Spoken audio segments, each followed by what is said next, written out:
Starting right now. Welcome everybody into the Danny and Albert Show. We got a special treat for you tonight. Introducing to you the one, the only Alberto Mendez.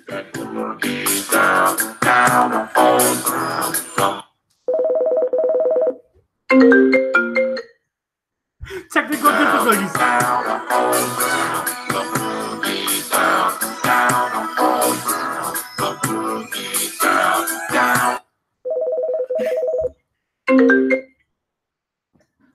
I'm getting phone calls during the show. I can't even do that right. Oh man, I tell you what, man.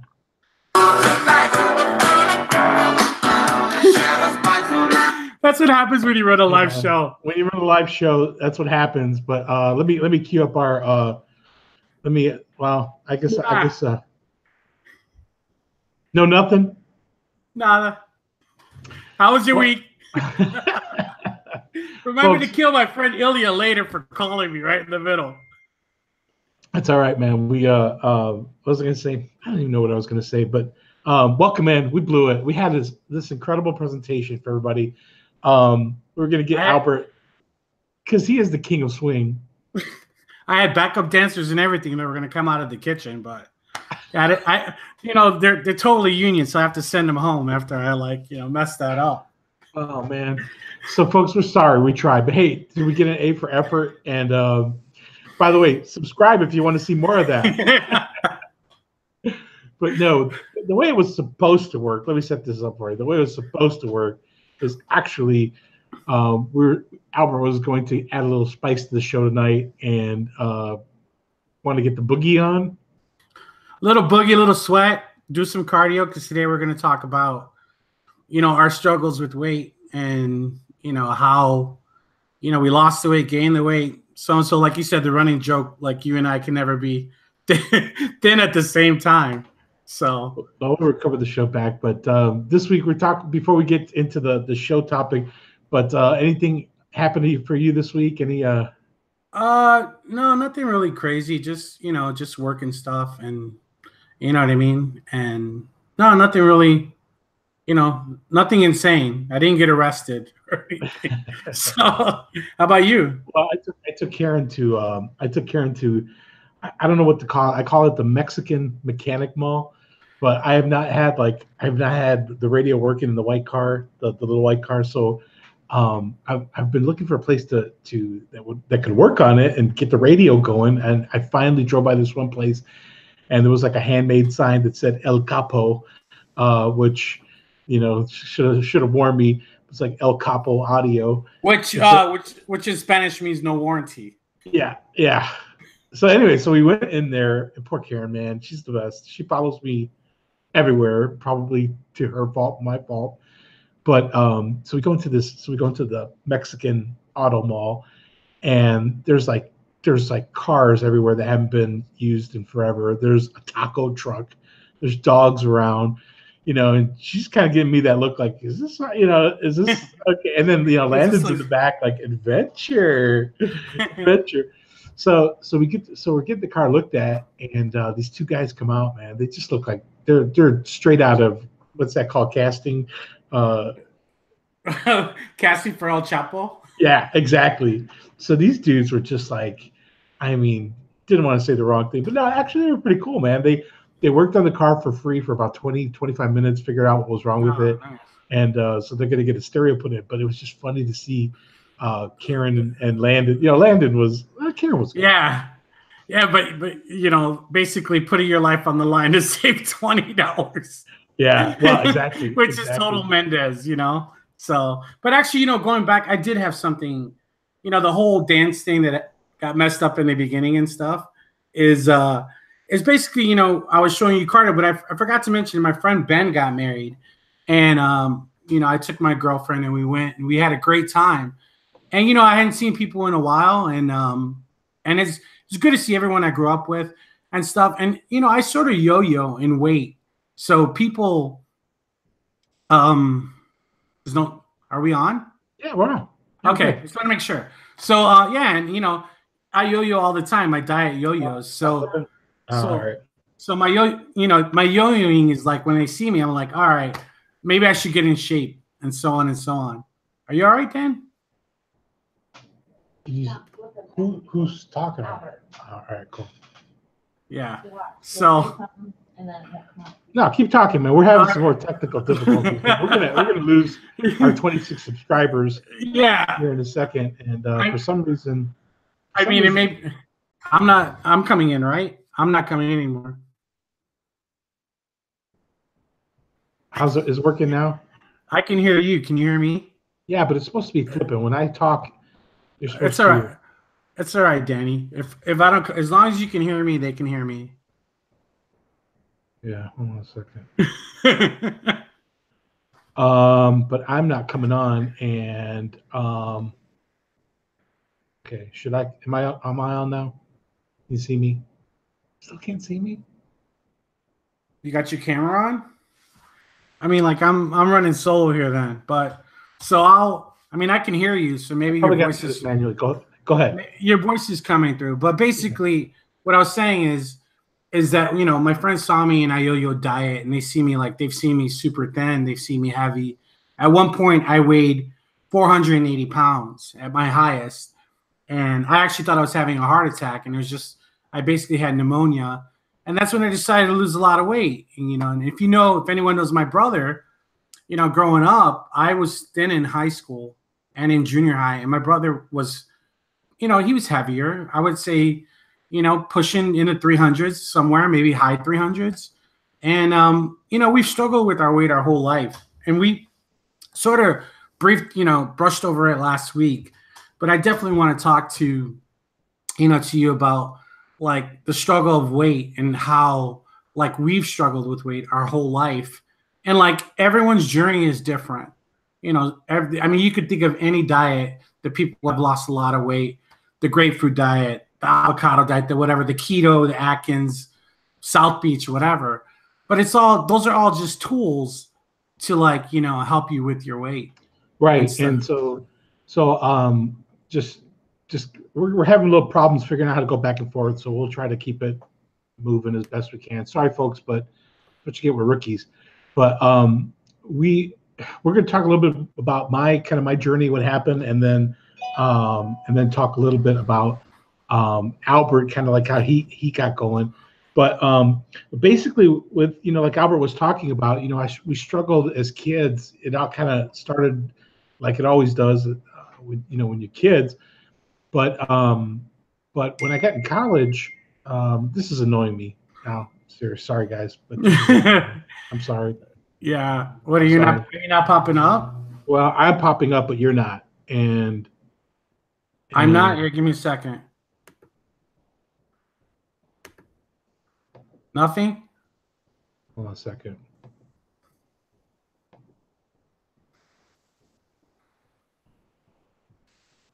Oh man. That's part of the directing.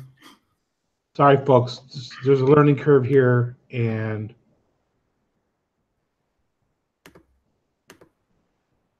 so we get for. It says the Danny and Albert show ended your presentation.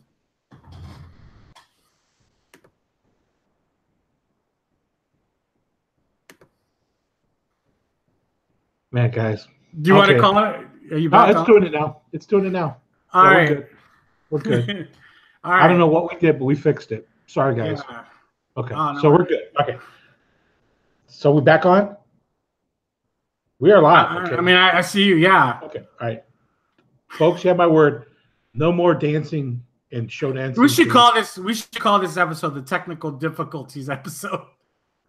I swear to you, man. I'm sorry, folks. And okay. No, it's cool. So you were saying about your childhood and how growing up. But like when we were kids, you know how it was, and it's so funny because Karen, when we first got married, we started going grocery shopping every week. I had never done that. We never did that as kids.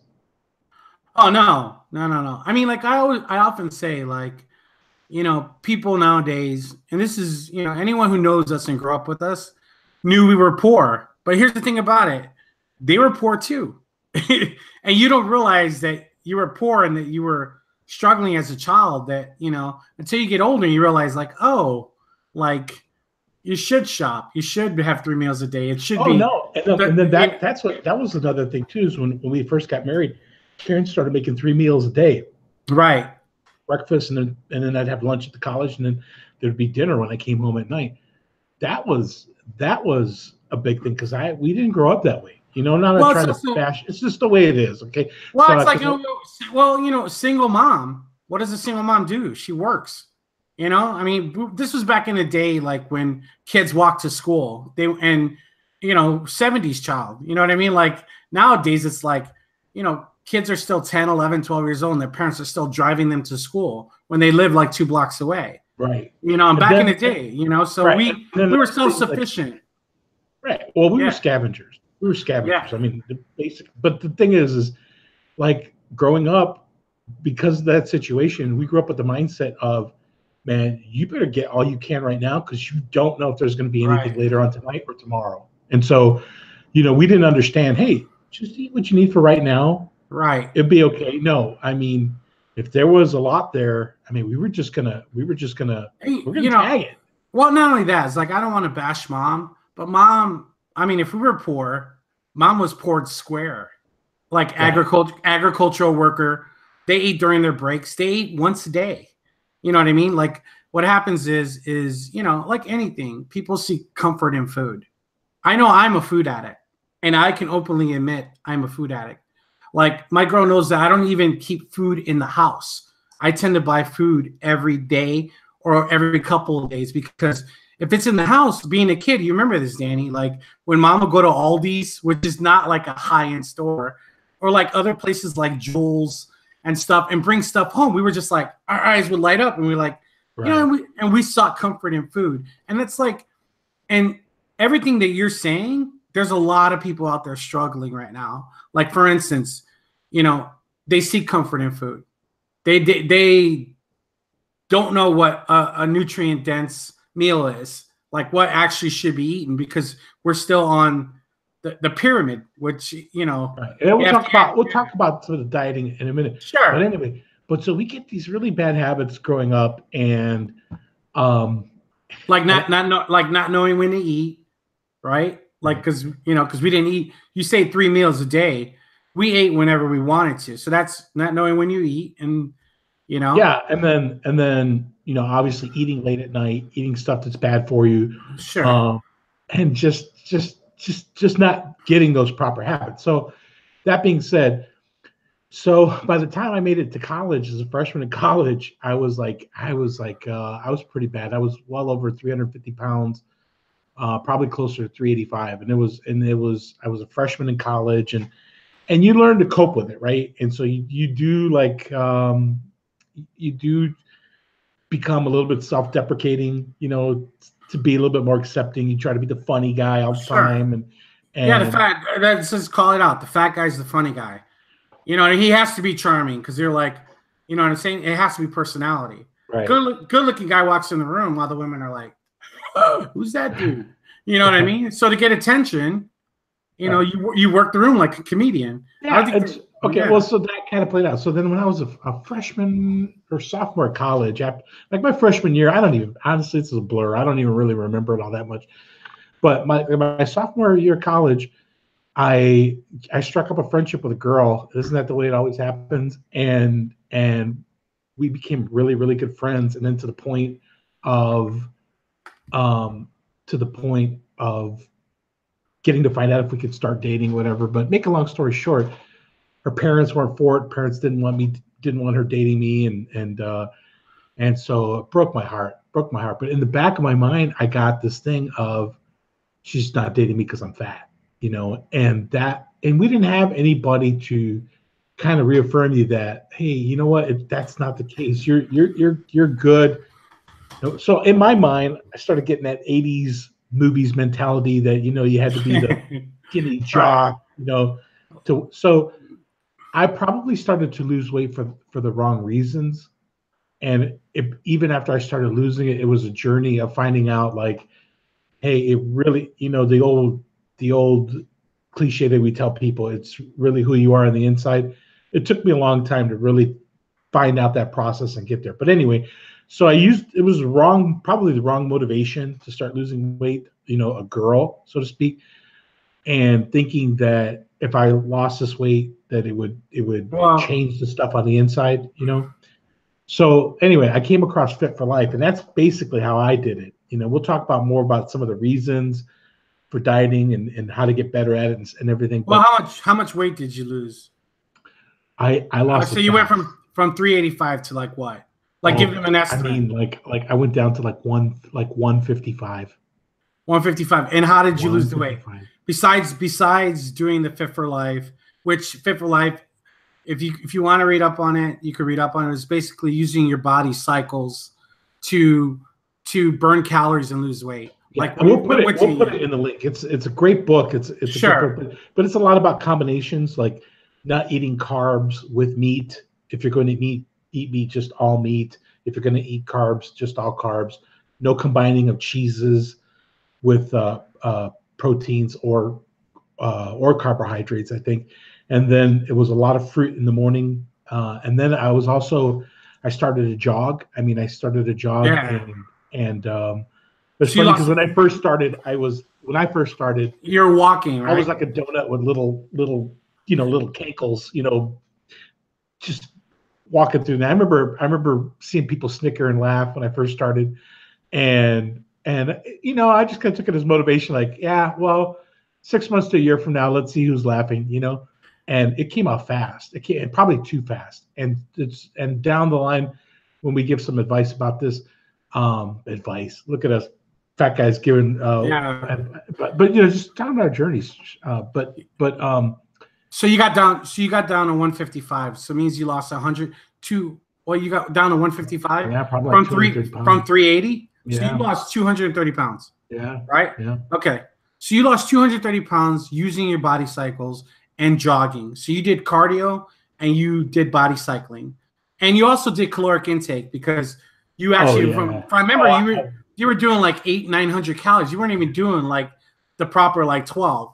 Right. And that's one thing I would caution, because I'm going to forget about it, but a good tip that I learned through this whole process, and I don't know if we're going to get to it. This is the last time we're going to talk about weight stuff because it's just whatever. But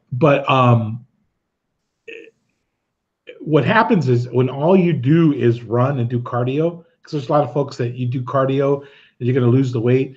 When all you do is do the cardio, it starts to actually burn and eat your muscle.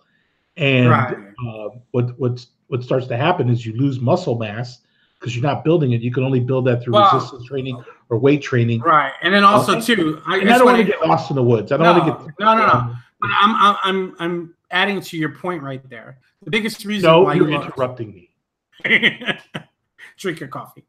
But the reason why is because you weren't eating enough protein.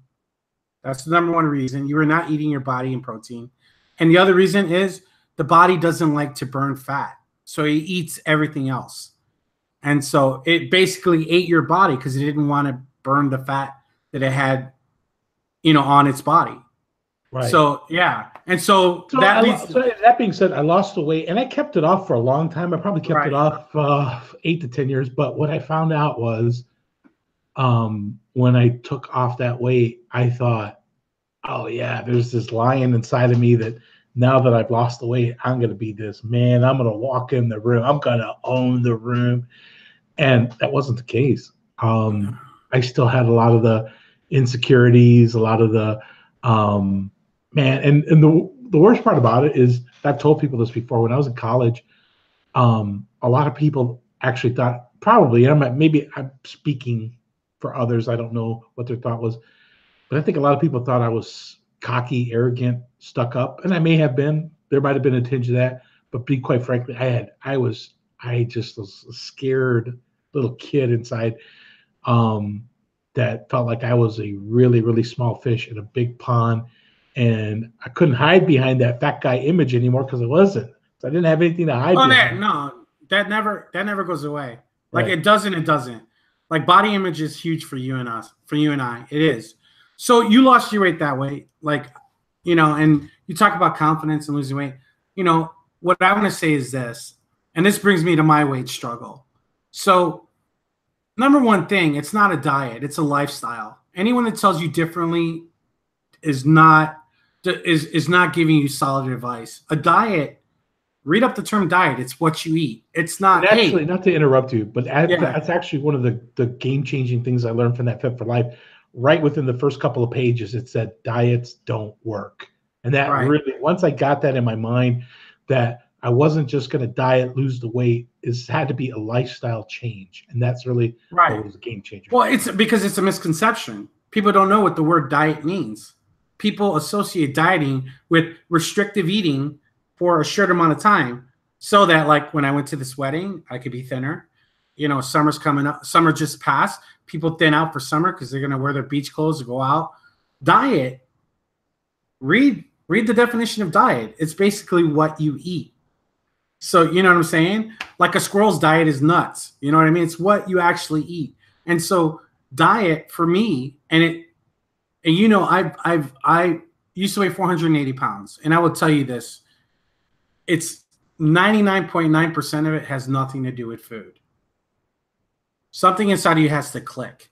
Like Danny, it clicked for you when you're like, hey, I'm in my 20s, I'm in college. I should be having the best time of my life. I should be dating. I actually found a girl that I'm interested in. So what it clicked for you is, I'm going to lose weight to do this because it hasn't been working for me. Something doesn't work. I mean, the definition of insanity is doing the same thing over and over again and expecting a different result. So you did what you had to do to lose weight. Same thing with me. Yours was huge, man. Oh yeah. I ballooned up. I mean, my carrying weight in high school was 205 to 215. And that's pretty solid because I'm a stocky guy. You know, I go to college, I went through some drama and some stuff, and I gained a lot of weight. I think in 1 year I gained 100 pounds. Actually, no, in 6 months, because I was miserable, because I was trying to live the life of another person. I wasn't living my life. The moment I realized, like, diet has to come, my diet had to change because I was killing myself. I did the same exact thing as Danny did. I restricted my calories and I started running, and I would run 5 miles a day, and I lost the bulk of the weight. But then I saw, like, wow, I look pretty flabby. And then talking to my brother's like, hey, I asked my brother one day, does it look like somebody can punk me out?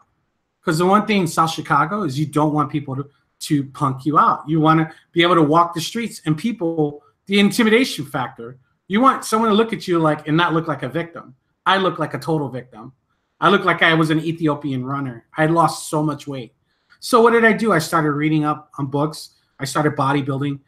And, you know, that leads me, you know, to my next point. I've looked at all the diets out there. You name the diet, I've tried it.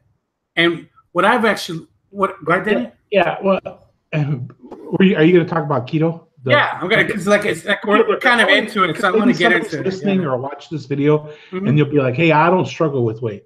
Well, first of all, I hate you, okay?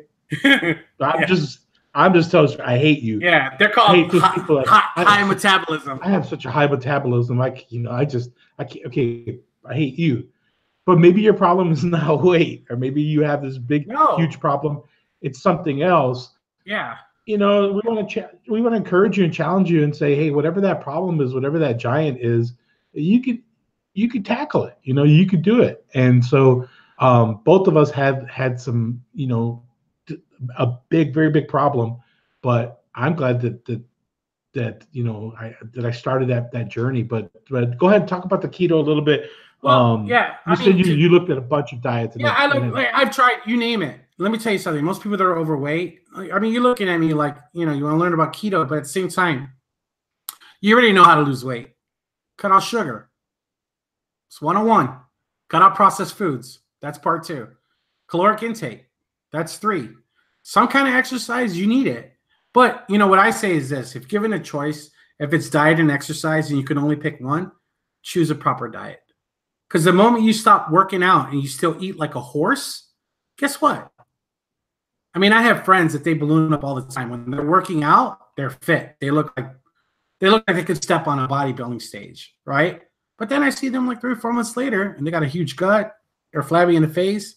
You know what I mean? Because they're not working out. Something has to give. So going to keto, basically keto is definitely a lifestyle, because, and the most simplistic, you know, we're also gonna put books in the link below, you know, in our Albert and Danny page. But Gary Taubes, that author will change your life. Gary Taubes has a book called Why We Get Fat and another book called Good Calories, Bad Calories. You want to learn about keto, you listen to him or read his books. And then the other thing is intermittent fasting, getting the sugar out of your system, like timed eating. Most bodybuilders do that. They're very restrictive. Okay. You know what I mean? Before we go into the keto. So stay on that for a minute. So sure. What does a keto diet look like? Okay. What does it look like when you wake up in the morning? Go through those, like what it looks like. So here's what it looks like. I'm going to give you a normal American diet, which is grain, meats, and so on. So normal American diet is bread, cereal, milk. What's another one? Like sausage and eggs, potatoes. You'll go to any diner, they offer you potatoes and so on. And that's like the normal American, the pyramids, the food pyramid. What keto is, it's a very high-fat diet. High fat, moderate protein, low carbs. Now, when I say low carbs is really hip now. People are talking, oh, low carb this, low carb that. But if you read Fung's book, the Obesity Code, it tells you that we have a diabetic epidemic because of the sugar. And where does sugar come from? It comes from carbs.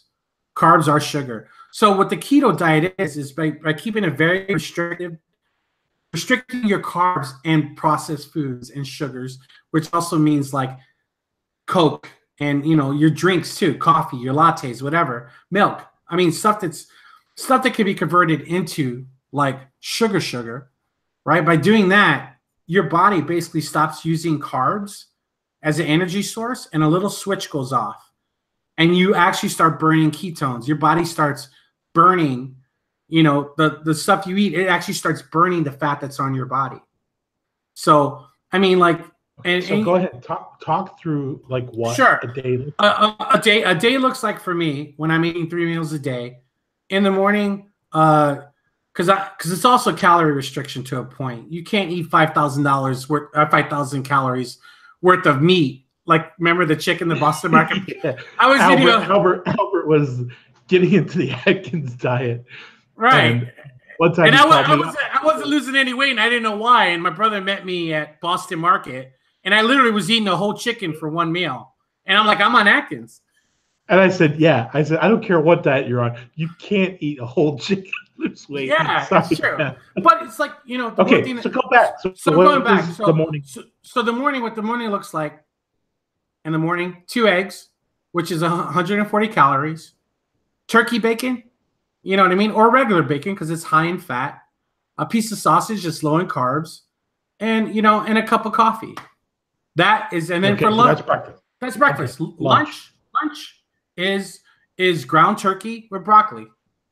Dinner can be fish, right, with more greens, either more broccoli or celery, but greens.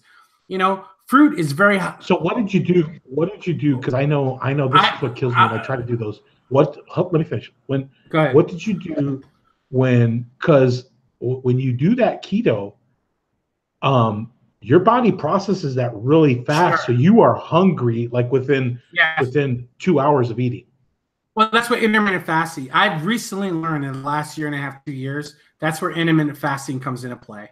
Because what happens is, because you eat protein, carbs is a very, when your body burns carbs, you can eat a piece of bread. It'll take you 4 or 5 hours because your body is using that for energy, right? Whereas protein, it synthesizes right away.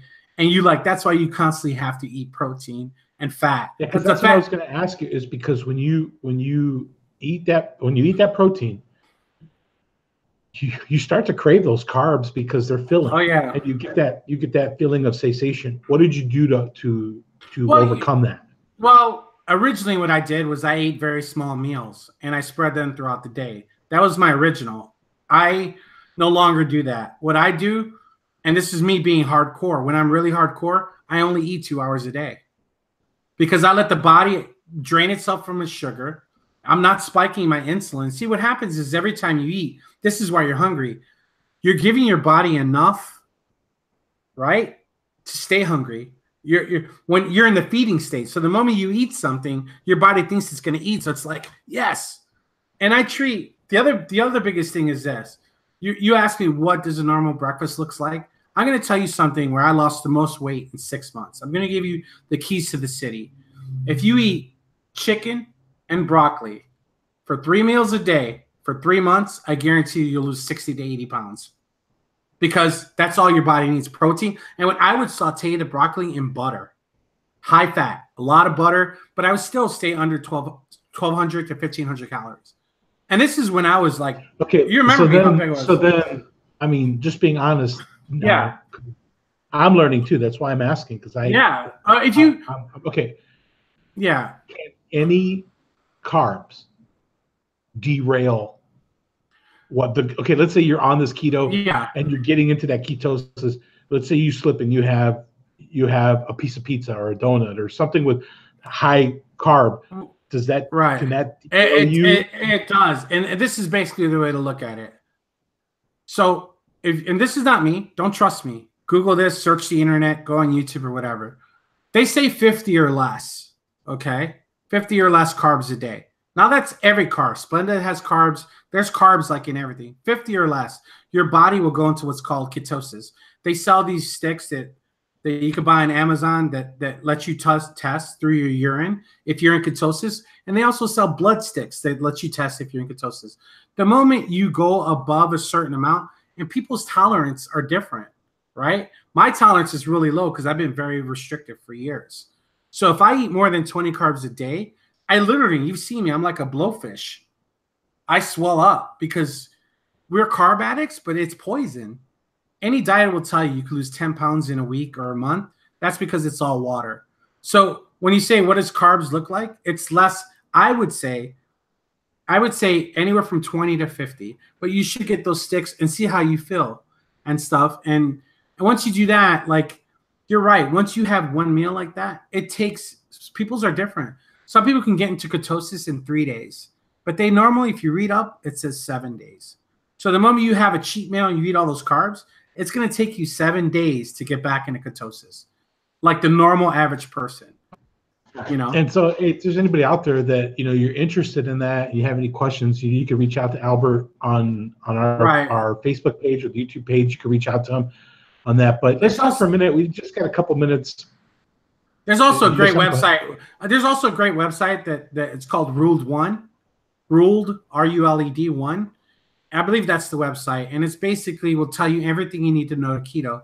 But I would tell you this, I know we have a couple minutes. Don't treat food like it's something special. I always say treat food like you're a dog. A dog eats the same thing every day. It's very healthy. You know what I mean? Never in the history of time did people eat 3 meals a day, Danny. Think about that. It's just in these past 30, 40 years, like we haven't. You ate after you worked and we were an industrial, civilization. You know what I'm saying? Now it's like everything is, so what I would say is if you try intermittent fasting and keto, and if you could stay on that for the rest of your life, there are studies proven that it will reverse diabetes. People that have cancer, what's the very first thing they tell them to do? Don't eat any sugar. Don't eat any carbs. No sugar. So just imagine if you did that for a lifestyle. I've had more energy. And by the way, I'm going to call myself out now. I weighed 270 today. Next week, I'm going to step on the scale, and I'll give you a weight update. And I'm doing keto all week. So 270. Next week, we'll see. I'm not going to call myself out right now. No, I'm trying. I'm doing the best I can. And it didn't help that.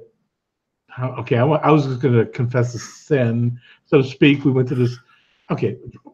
I'm getting off topic, but we got a couple minutes. No, I was going to say we went to the Steer Inn here in Indy this week. And by the way, if you're fatty like us and you struggle, check out the Steer Inn when you're in Indy. But do that like after you've been on keto for a while, lose some weight or something.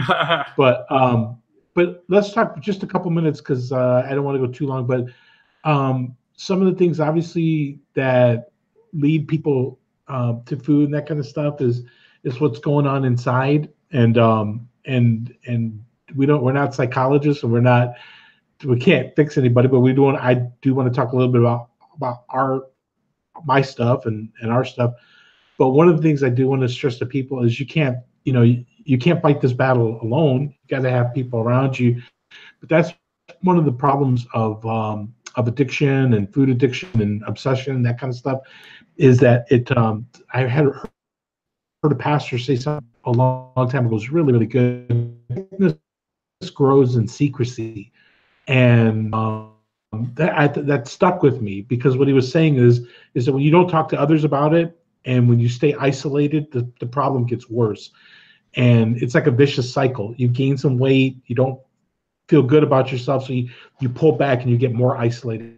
And that's one thing I do want to talk to some of the folks out there that may be listening is no matter where you're at in the process, you got to stay engaged with people. You have to get a good support group around you on that journey. I agree 100%. I'll say it again, and we'll end the show this way. Losing weight, right, or being overweight, or being clinically obese has nothing to do with food. It's your relationship with, maybe you had a bad childhood, or you're in a bad marriage, or it's a way. Food is a comfort. It releases endorphins.